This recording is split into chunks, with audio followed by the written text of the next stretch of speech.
Nous sommes le lundi 26 septembre 2022, il est 13h sur BF1 au sommaire de ce journal. Le balai citoyen déprécie fortement la gestion du pouvoir d'État sur les libertés publiques au Burkina Faso. Le mouvement de la société civile était à son 5e camp Cibal où il a inscrit ses actions sur la participation citoyenne de la jeunesse au suivi des politiques publiques au Burkina Faso. Il réclame la liberté d'un de ses membres détenus à la Mako et interpelle le gouvernement de la transition à une gestion saine des affaires publiques comme la liberté d'expression. Dans ce 13h également, nous irons au constat avec une de nos équipes dans quelques parkings de la capitale Ouagadougou. Des gérants balaient du revers de la main l'arrêté de 2015 qui stipule que le stationnement d'une moto, par exemple, doit coûter 50 francs CFA. Rien n'est respecté et le business des gérants prospère, créant parfois des désagréments. L'association citoyenne pour la défense des droits des administrés veut stopper cette pratique.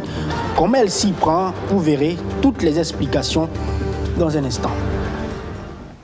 Et c'était le sommaire. Bonsoir à tous et bienvenue si vous nous rejoignez sur BF1.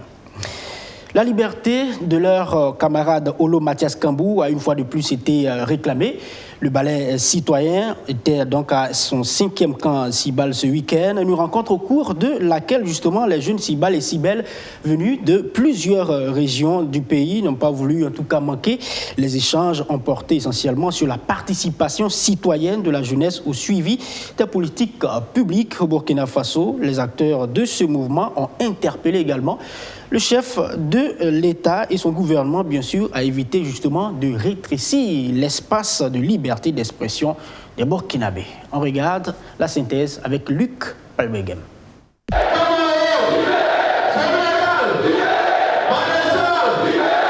L'ombre et l'esprit de Olo Mathias Kambou, dit général Kamao, ont largement plané sur ce 5e camp Cibal à Lumbila. Pour cette 5e édition, Cibal et Cibel, c'est-à-dire des militants et militantes du mouvement Le Balai Citoyen, sont venus de tout le Burkina, y compris des zones en proie à l'insécurité. Ce mouvement dit constater une restriction des libertés démocratiques depuis l'avènement du MPSR, d'où le thème choisi cette année, préservation des acquis démocratiques et de l'état de droit à l'épreuve de la lutte contre le terrorisme dans un contexte de transition. Ce présent camp se tient dans un contexte connu de tous.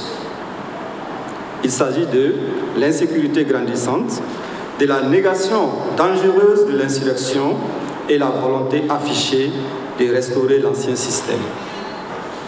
Dans cette folle dynamique, notre mouvement est dans les collimateurs du régime putschiste et s'inspire. Tout est mis en œuvre pour museler les libertés et taire les voix discordantes, dissonantes. Face à cette imposture, les PP appellent l'ensemble des camarades à redoubler de courage et d'engagement. Le 5e camp se tient donc dans un contexte de transition. Le coup d'État de janvier 2022 a perturbé des activités du balai citoyen qui a mis en branle un projet de participation citoyenne et de suivi des politiques publiques au Burkina Faso grâce à l'accompagnement du Fonds des Nations Unies pour la démocratie. Sur la post-élection, il faut que les gens se concentrent sur la bonne gestion des affaires publiques. Et c'est sur cela que le balai s'est concentré sur la post-transition de 2015. C'est ceci aussi qui fait que non, certains disent, bon, le balai citoyen, on ne les voit pas sur le terrain. Mais on ne fait pas les suivis publics des politiques en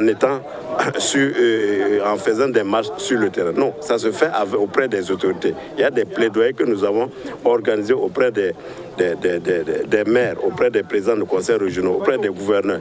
Le procès en cours de leurs militants de première heure, adeptes et sympathisants du balai citoyen, le suivent avec intérêt. Pour le mouvement, Kamao est un prisonnier d'opinion et le verdict attendu pour le 30 septembre soulagera des milliers de Cibel et de Cibal à travers le Burkina Faso. Vous vous souvenez très certainement de cette altercation survenue dans le quartier Larlé à Ouagadougou et qui a malheureusement tourné au drame entre un gérant de parking et un client, bien sûr, d'un restaurant. Sinon, il nous est justement revenu que le jeune homme aurait donné 100 francs CFA au parqueur quand ce dernier lui réclamait 100 francs de francs CFA justement de plus. La suite a tourné au vrille et le client a été poignardé à mort. Alors, comment justement éviter cette situation et faire comprendre au parqueur qu'il y a un décret qui fixe les prix des motos à 50 francs CFA et les voitures à 100 francs CFA par endroit? L'Association citoyenne pour la défense des droits des administrés a procédé à une tournée de sensibilisation des acteurs, surtout en cette période où les concours de la fonction publique occupent beaucoup plus d'établissements dans la capitale. Constat avec Maxime Ilboudou. Cette année, après l'adoption de l'arrêté fixant les prix des parkings, force est de constater que sur le terrain, cette réglementation est foulée aux pieds par bon nombre de gérants de parking. Au lycée Marienne Gouabi, un des centres d'examen pour les concours directs de la fonction publique session 2022, nous retrouvons Roland Yéné, un candidat. Il a dû débourser 100 francs pour garer sa moto au parking au lieu de 50 francs CFA comme fixé par l'arrêté de 2015 relatif au prix des motos au niveau des établissements scolaires et universitaires. On dit que c'est 50 francs. Nous, on vient et puis on nous propose 100 francs. On ne peut rien dire. Il faut que nous fassions seulement ce qu'eux disent. Voilà. Donc s'ils peuvent voir, et puis si le gouvernement peut voir et puis nous aider, en tout cas, ça va nous plaire. On nous dit que c'est 100 francs. Les motos, c'est 100 francs. Pourtant, l'arrêté de la mairie dit que non, que c'est 50 francs. Donc nous trouvons ça injuste. On veut qu'on revoie ce genre de cas-là. Face à cette violation de la loi par ces gérants de parking, certains candidats décident alors de ne pas déposer leurs engins au parking avec tous les risques que cela comporte. En tout cas, je n'ai pas garé ça, puis les temps sont durs à l'air là. Voilà, les temps sont durs. Bon, à faire d'arrêt, c'est un peu compliqué.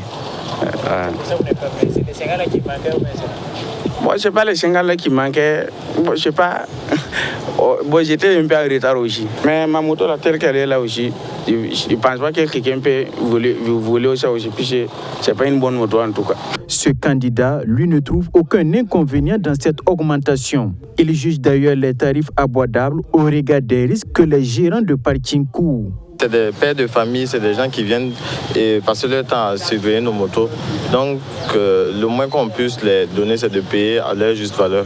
Ce parqueur reconnaît qu'il y a eu bel et bien augmentation du prix des tickets à son niveau, mais précise que c'est seulement la période des concours. Les vélos et les motos sont gardés au prix de 100 francs CFA. Cette modification est due au coût en relative hausse des engins à 2 roues, sans oublier ces aides par cœur qui sont renumérées par jour. Puis les 50 francs, tu vas contribuer combien de francs pour payer une moto de 800 000 francs et une moto de 1 million et quelques avec 50 francs de parking. Donc nous on a vu que non, il faut que le gouvernement revoie. Si sincèrement il peut nous accompagner à ce sujet-là, pour que nous aussi on puisse améliorer notre travail. Avec 50 francs, on ne pourrait pas garer 50 francs, un agent à 50 francs et pourtant l'agent coûte 1 million et quelques. C'est pas possible. Tu vas contribuer ça combien de temps pour pouvoir payer, rembourser la moto? Une version qui n'est pas du goût de l'Association citoyenne pour la défense des droits des administrés. Pour elle, une décision de modification des tarifs du ticket devrait se faire de concert avec la mairie et les autres parties prenantes. Si les promoteurs de parking constatent qu'actuellement les motos sont devenues chères, en tout cas la vie est devenue chère avec les problèmes que notre pays connaît, mais c'est à eux de s'asseoir avec la mairie sur les lieux de revoir les prix, les lieux de les revoir. Mais on ne peut pas fixer les prix comme ça, alors qu'il y a une loi qui encadre ça. Donc moi je pense que c'est à eux d'approcher la mairie de concert avec les différents syndicats de parking pour voir s'il y a lieu de voir les prix. Maintenant, la population sera mise au courant des nouvelles prix qui sont fixés. L'Association citoyenne pour la défense des droits des administrés dénonce également le mutisme des autorités municipales. L'absence de contrôle dans le secteur serait la cause de ce qu'elle qualifie de désordre dans le milieu. Nous pensons que le problème là, c'est l'État. Parce que l'État doit réagir. Parce qu'il y a une loi qui, avec des sanctions qui sont prévues dans la loi. Moi, je pense qu'il suffit de respecter. Puis dans les sanctions, il est prévu que le parquet qui ne respecte pas ses prix, on va retirer son autorisation d'exercer. Moi, je pense que c'est simple. Un simple communiqué de presse suffit de dire, en tout cas, tous les parquets qui ne respectent pas la loi votée par le CNT 2015 on va retirer leur autorisation. Voir ce qui va se passer. Mais si l'autorité, les gens réagissent, l'autorité ne réagit pas. Vraiment, on ne sait même pas. C'est le silence de l'autorité qui fait que les différents promoteurs de parking font ce qu'ils veulent. Interpellés, les responsables du lycée Marianne Gouabi nous informent que le parqueur en question est installé légalement sur les lieux. Mais concernant la fixation des prix, elle est faite en collaboration avec le bureau de l'association des parents d'élèves. Toutes nos tentatives pour entrer en contact avec la structure sont restées vaines. Allons-y maintenant dans la circonscription d'éducation de base de Béguédo dans le Boulgou avec les ambassadeurs de votre télévision BF1 qui font œuvre utile. Prenant justement l'exemple de BF1 qui prône l'excellence et le travail bien fait, l'ambassadeur de cette commune du Centre-Est a récompensé les meilleurs élèves avec des fournitures scolaires. C'est à l'occasion d'une cérémonie qu'ils ont baptisée Journée des Admis. Abdoulaziz Saré. À Béguédo, dans le Boulgou, c'est à ces jeunes que veulent ressembler tous les enfants à cause de leur intelligence. Au nombre de 6, ces élèves ont, à l'issue des différents examens scolaires de l'année écoulée, obtenu les plus fortes moyennes de la circonscription éducative de base de Béguédo. Une performance qui leur vaut les différents prix reçus ce matin. Des fournitures scolaires et du numéraire offerts par l'ambassadeur BF1 du Centre-Est. Bon, je suis très contente parce que la moyenne, c'est vrai, elle est forte à Béguédo. Ailleurs, elle n'est pas forte. Parce que 13,08, c'est Béguédo. Sinon, ailleurs, il y a des meilleurs élèves qui ont 17 de moyenne, qui ont 18 de moyenne. Mais moi, je suis très heureuse d'être meilleure à Béguédo. Je trouve cela très génial. Ça m'encourage beaucoup pour la suite, quoi. Et je remercie bien les organisateurs de cette cérémonie. En décidant de récompenser ceux qui donnent déjà le bon exemple, l'ambassadeur de BF1 veut inciter ses frères de la commune de Béguédo à toujours rechercher l'excellence conformément aux valeurs prônées par la chaîne de télévision qu'il représente. On a initié cette activité qui fait partie des rôles des ambassadeurs de BF1 au Centre-Est, qui est de promouvoir la télévision BF1 d'abord et d'initier des activités socio-culturelles et économiques en fait. C'est dans cette perspective que nous avons créé la journée des admis afin de récompenser les meilleures moyennes aux examens section 2021-2022 pour récompenser l'excellence et encourager nos jeunes frères à travailler à l'école pour un avenir meilleur. Les remises de prix terminées, place maintenant aux communications. Le club BF1 met à profit son séjour dans le Boulgou pour sensibiliser la jeunesse de Béguédo à l'engagement citoyen. Pour moi, c'est une initiative noble et surtout le thème d'actualité, l'engagement citoyen des jeunes aujourd'hui. C'est pas la chose la plus, en tout cas, évidente.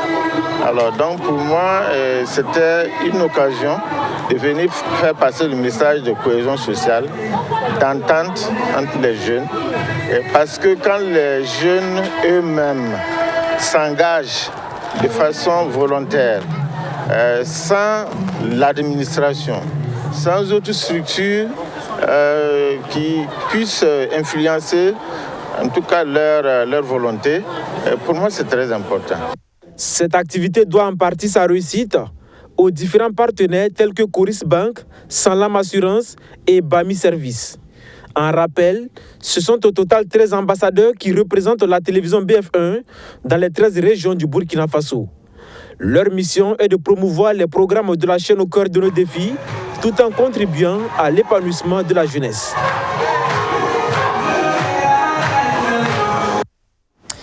Nous sommes le 26 septembre. Aujourd'hui, il y a 20 ans, à cette même date, les Sénégalais vivaient, et pratiquement toute l'Afrique connaissait un événement tragique. 2000 personnes se trouvaient à bord d'un bateau qui reliait la ville de Dakar à la région de Casamance, faisait naufrage avec bien sûr tous ses occupants. C'est l'une des plus grandes catastrophes maritimes du monde et les Sénégalais se remémorent cette tragique date. Regardez. Au port de Dakar, face à ce bateau qui relie la capitale à la ville de Ziguinchor, Ibrahima Gassama se souvient. C'était il y a 20 ans, le Djoula, un ferry qui assurait la liaison entre Dakar et la région de Casamance, sombrait avec près de 2000 personnes à bord. Le journaliste couvrait l'événement pour une radio locale. C'est l'une des plus grandes catastrophes maritimes au monde. Il y a un sentiment de colère vis-à-vis de l'État d'abord, qui est le principal responsable, qui selon les familles des victimes a sacrifié ses proches parce qu'il y avait beaucoup de négligence. La catastrophe a eu lieu vers 23h et les secours ne sont arrivés que 18h après le lendemain, vers 18h. À Saint-Louis, le ministre n'a pas décroché son téléphone, or l'armée, même française, était prête à intervenir, mais il fallait des ordres. Le bilan officiel est de 1863 morts et disparus, issus de 12 nationalités différentes. Seulement 65 personnes ont survécu. 20 ans plus tard, le traumatisme est toujours là. Kadidiatou Diop, qui a perdu sa mère, un neveu et des cousines, se remémore. C'est arrivé au port que je me suis rendu compte que vraiment il était possible que ma mère meure dans le bateau. Parce qu'il y avait des gens qui criaient de tous les côtés. Ils étaient dans les voitures, ils étaient par terre. Et tout le monde criait de son côté, tout le monde pleurait. De 2002 à ce jour, il n'y a pas un jour où je ne pense pas au bateau. Il n'y a pas un jour où je ne pense pas à ma maman, ni à mes autres parents que j'ai perdus dans le bateau. Je vis avec. J'y pense tout le temps. L'enquête judiciaire a conclu à la seule responsabilité du commandant de bord, mort dans le naufrage. Les familles des victimes ont été indemnisées, mais Macky Sall ne s'est jamais déplacé aux cérémonies d'anniversaire en tant que chef d'État. Et nous ouvrons à présent le chapitre culture de ce journal. L'eau, c'est la vie, l'eau, c'est un don du ciel, annonce un dicton. Comment en trouver avec les forages, par exemple? Comment, bien sûr, la préserver étant un élément vital? Alassane Samoura, un Burkinabé, en a fait sa préoccupation première en mettant en place un musée de l'eau. Allons à sa découverte avec nos confrères du studio Yafa. Doucement, on se presse pas, on se presse pas. Vous voyez déjà que moi, je suis sur la nappe déjà, c'est le fer qui est en train de faire son travail. Pour l'eau, faire son influence sur le fer, on appelle ça la recherche de l'eau ou le travail du sourcier. Le forage, c'est un lieu de rencontre, de socialisation, d'information, de partage, de solidarité, de convivialité, de tout. Il faut que les gens comprennent que si on perd les prix, on perd une grande connaissance de notre patrimoine culturel. Par la claire fontaine, ma lampe promenée, j'ai trouvé l'eau si belle que on ne chante pas. Je vous entends pas. La grenouille dit, c'est au fond du puits qu'elle entend et écoute les nouvelles du village. À partir de 4 h du matin, les femmes sont déjà sur le chemin de la recherche de l'eau pour revenir souvent même jusqu'à 10 h, 11 h. Et ça, c'est vraiment une corvée qui fatigue les femmes burkinabées. Des pompes qu'on appelle des pompes à main passent de l'autre côté d'Ida. Donc c'est des pompes à main manuelles dans la région des Hauts-Bassins. On fait la course. 1, 2, 3, c'est parti. La pompe Brio est de 1932. Donc elle a 89 ans aujourd'hui. Et elle est toujours en acier et elle fonctionne toujours par endroit. Donc vous avez toutes les différentes technologies de pompes qu'on a au niveau du musée. Il y en a 47 et nous avions tous les 45 modèles de pompes. Ici, nous avons fait un concept qu'on appelait le Lampedusa, ou bien c'est le nom à la migration des jeunes Africains sur les côtes maritimes. Beaucoup de jeunes restent sur les côtes maritimes, ils n'arrivent pas à passer, ils arrivent sur des pirogues de fortune et ils restent. On ne veut plus que l'eau soit un véhicule de mort pour les gens. L'Europe n'est pas le meilleur paradis du monde, le meilleur paradis c'est chez nous ici. J'ai aimé la femme qui portait le bébé sur le dos et la calebasse sur la tête. Et j'ai aimé les tableaux écrits. Et j'ai aimé la pompe. Et j'ai aimé les bâtons qui nous montrent où l'eau est. Il y a les expositions muséales itinérantes avec les enfants, les élèves. Mais on a aussi une masse critique d'étudiants qui commencent à se poser des questions sur la question de l'eau, qui viennent visiter le musée et qui font des recherches dessus. Il y a des professeurs d'université aussi qui commencent à s'intéresser au musée de l'eau. Donc je pense que dans les années à venir, ça va être vraiment, comme je l'ai dit, une université, quoi. L'eau ne doit pas se verser à terre. L'eau est une denrée importante.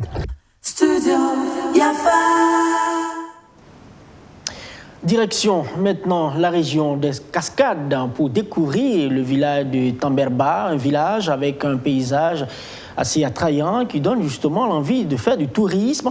Mais le petit bémol, en tout cas pour certains qui vont justement découvrir ce village, c'est qu'il reste toujours attaché aux pratiques ancestrales, des valeurs que les dépositaires défendent avec conviction. Reportage, Cédric Wilfried Mabio. À une dizaine de kilomètres du village de Yenderi, dans la commune de Niangoloko, le village de Timberba s'impose comme l'une des localités de la cité du Santa, alignant à la fois beauté naturelle et dynamisme des populations afin de mettre en avant les atouts du village. De ce que nous avons pris de l'histoire du village de nos parents, ce sont 3 villages qui se sont réunis afin de former le village de Timberba. Les premiers habitants sont venus de Totora, ensuite ceux de Nasseresso, et ils ont fui les incendies et venus s'installer ici. Le 3e groupe est venu de Soubaragnédougou à l'époque Toutanélé et il se faisait appeler les Toutaparba. C'est ainsi que les 3 populations se sont retrouvées ici. C'est ensemble donc qu'ils ont établi les règles de cohabitation et le village a été appelé Bileniélé, ce qui signifie le village du bœuf noir. Le village dispose d'un collège d'enseignement général, de 2 écoles primaires, dont une en voie de finition. Par la mutualisation des énergies des populations, une retenue d'eau avait été construite. Un site qui aujourd'hui a cédé par la force de la nature. Donc on a investi, on a fait, ça a fait 2 ans seulement et puis ça a lâché. Si on peut avoir des gens qui peuvent venir nous aider, nous appuyer, vraiment ça peut nous faire plaisir. À 1 kilomètre du village, un site touristique et sacré, complètement splendide, le Tchonélé. Ce qu'il faut dire par rapport à ce site, c'est que, en tout cas, c'est un lieu qui était habité, ou du moins qui est toujours habité, selon en tout cas les esprits du village. Et c'est au moment des guerres tribales des Razzias qu'effectivement, voyant venir la menace, alors les populations qui y habitent ont fait des incantations et en tout cas ces habitats se sont transformés, voilà, comme vous le voyez ainsi. Et il y a un aspect peut-être scientifique qui pourrait expliquer l'existence de ces champs de termitières, en tout cas en ces lieux. Les sites touristiques valent lorsqu'on est en mesure justement d'expliquer l'aspect mystique et l'aspect scientifique. L'objectif des populations de Timberla est d'inscrire ce site au patrimoine national culturel. Les meilleurs artistes de la musique et du cinéma burkinabé ont été récompensés hier dimanche à l'occasion du festival de la culture burkinabé. L'artiste musicien consacré Fécube d'or 2022 et le rappeur Kayaoto, une distinction tout à son honneur au regard justement des scènes multipliées dans plusieurs villes du pays. On en sait un peu plus avec Océane Dabouné et Amadou Diko. Kayaoto remporte le trophée du meilleur artiste jeune de l'année 2022 du Festival de la culture burkinabé et World dans la catégorie musique. Une compétition qui valorise les talents de la musique et du cinéma au plan national. Face à ces challengers, Barak Lavador et Toxa, celui qui se présente comme le roi de la Maolande, a réussi à conquérir le cœur des mélomanes. Aujourd'hui, à en croire l'artiste, son empire ne cesse de s'agrandir. Je suis tellement content parce que là, je vois franchement que mon travail paye beaucoup. Merci franchement, merci à la Maolande et merci aux organisateurs. Merci Focus, Maolande Family. Franchement, je suis tellement content. Le travail qui arrive, pouvoir dépasser ce qu'on a fait aujourd'hui. Et voilà, je compte sur vous encore pour plus donner la force parce qu'il y a l'album Maoulan 2 qui arrive. Franchement, je suis tellement content. Les mots me manquent, Maoulan famille. Pour départager les nominés, plusieurs critères ont été pris en compte. Les critères de sélection, côté musique déjà, il faut être un artiste déjà déclaré au BBDA. Ça c'est un. Avoir au minimum un maxi de 4 titres. Comme maintenant il n'y a plus maxi, on demande un album. Voilà un album. Et puis avoir aussi un clip vidéo à rotation. Et puis être influent dans sa zone de résidence ou de provenance. Côté musique. Voilà, côté équipe d'or, il faut faire un concert. Un artiste qui a fait son propre concert, c'est lui qui est nominé au niveau de l'équipe d'or. Ça c'est le sacre, en tout cas le sacre, le sommet.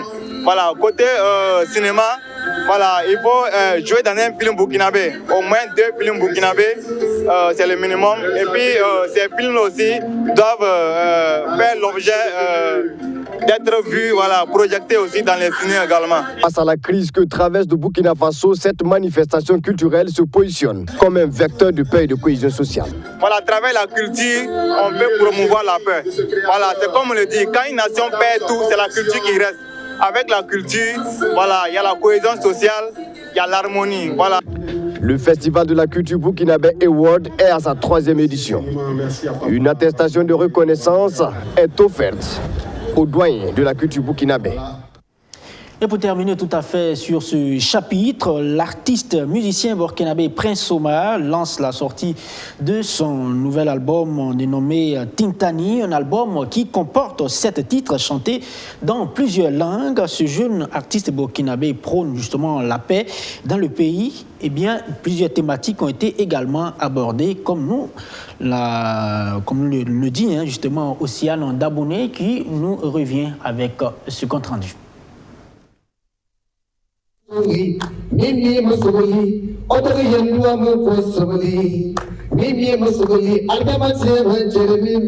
Prince Omar, de son vrai nom, Oumarou Tiombiano, est un artiste musicien burkinabé. Avec sa douce voix, il a gravi les échelons grâce à son second album. Composé de 7 titres, cet album baptisé Tintani en langue gourmatiema signifie Unissons-nous. Ce fils de la cité de Yendabli invite les Burkinabés à plus de solidarité tout en bannissant les gènes de la division. L'union, sans l'union, nous ne pourrons pas aller de l'avant. Je prie Dieu qu'il y ait l'union dans nos familles, et l'union même dans le gouvernement, l'union dans toute l'Afrique. Sans l'union, nous ne pouvons pas, ce que j'ai dit, on ne pourra jamais avancer.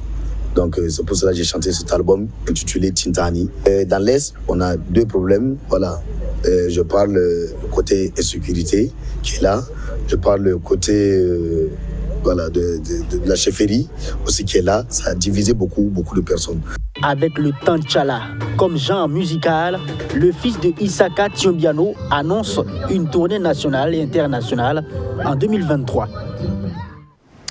Du sport pour refermer ce journal. La salle des arts martiaux de Gunguen a abrité hier dimanche les finales du championnat national de karaté-do. Plus de 300 combattants étaient justement sur le tatami. Si la compétition s'est déroulée dans l'ensemble, en tout cas était appréciée par tous les compétiteurs, il faut noter justement que les résultats donnés par les arbitres n'ont pas fait du tout l'unanimité. Madi Zongo était de la partie.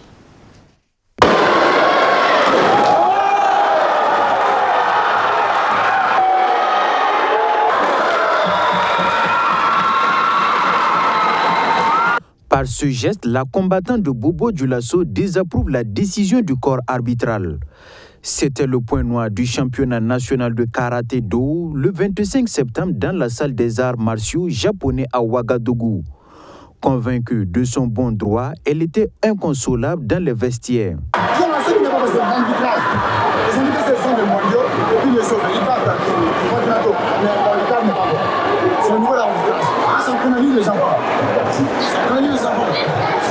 C'est pas bon. Quand même soutenir-le. Combien de manches? Combien de manches? 3 manches, rien.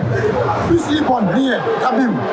En comité senior dame, Estelle Ouedraogo et son adversaire ont fait vivre au public un grand moment de karaté.